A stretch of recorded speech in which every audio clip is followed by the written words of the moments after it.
Hi, my name is Taylor Heim and I'm a resident of Arlington, Virginia. I just wanted to say that it's time for a new energy policy.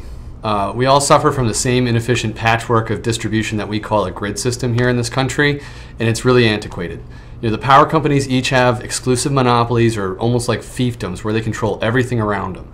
And don't get me wrong, Dominion Power is great. They're a good lord and master, rates are reasonable. The service guys are out there busting their ass right now making sure everyone has power. And that means everything from traffic signals to small businesses like grocery stores that are losing stocks of food all over the place.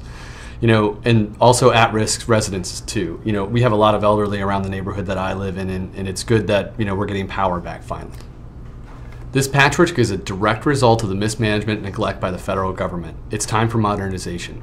We just had a major advancement in market-based reforms in healthcare, and ultimately that's going to protect families with pre-existing conditions and provide a greater degree of certainty to businesses and other corporations in an already uncertain economy. It's time to tackle another problem though, modernizing to a smarter, more reliable national grid infrastructure built by private enterprise, but with government contracts that can ultimately supersede local politics in these fiefdoms that I'm talking about in different patchwork parts of the country. And we need to own that infrastructure after everything's said and done. The US government and we the people need to own that infrastructure, lease it out to those private corporations. That's the way it has to be done because we still, the government needs to be there to regulate that market. This won't be easy. To Republicans, I have to say to you, global warming is real and is directly correlated to man-made processes. You've got to concede that point so that we can assign a carbon price and appropriately ascribe different prices to people that emit more. Ultimately, that's what's going to create a new energy market where entrepreneurs can create jobs for both blue-collar, white-collar, everybody in the United States.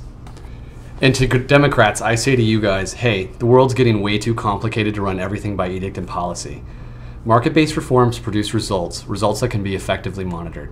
Markets are easier to regulate than the problem itself. And yes, we do need market regulation to ensure that markets function properly, but that means modernization of regulatory oversight and not letting captains of industry into legitimate executive leadership roles in the government agencies that police private industry and then they rotate in and out.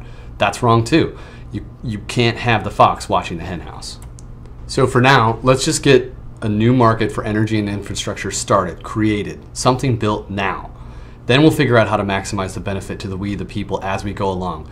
Democrats, Republicans, we can argue about it till we're blue in the face, but until we start working on things and getting things done, we don't have the opportunity to even argue about how they should be carried out. It just doesn't get done. Ultimately, this is about three things. One, protecting the well-being of every American citizen, right? We had loss of life in this last storm and the resulting heat wave. No one wants to see that. We also had the livelihoods of a lot of small business owners impacted, residents. It's not easy. We need a better system for that. Two, we need to provide a clear set of rules so that we can enable that. That means a price on carbon, and it allows market competition within government policy to run those markets efficiently with proper government oversight. And then three, to all of you that hate government spending, think about it this way. This would be a modernized grid where we're investing in the future. So many transfer payments come right now from the working class into the older generation. It's time that we did something for the younger generation and the future generations to come after us. And it might be called a New Deal, but it temporarily puts money in the pockets of everyday Americans, everybody from blue-collar people putting up all of the infrastructure and power lines to people that need to manage the oversight, the regulatory oversight in the federal government.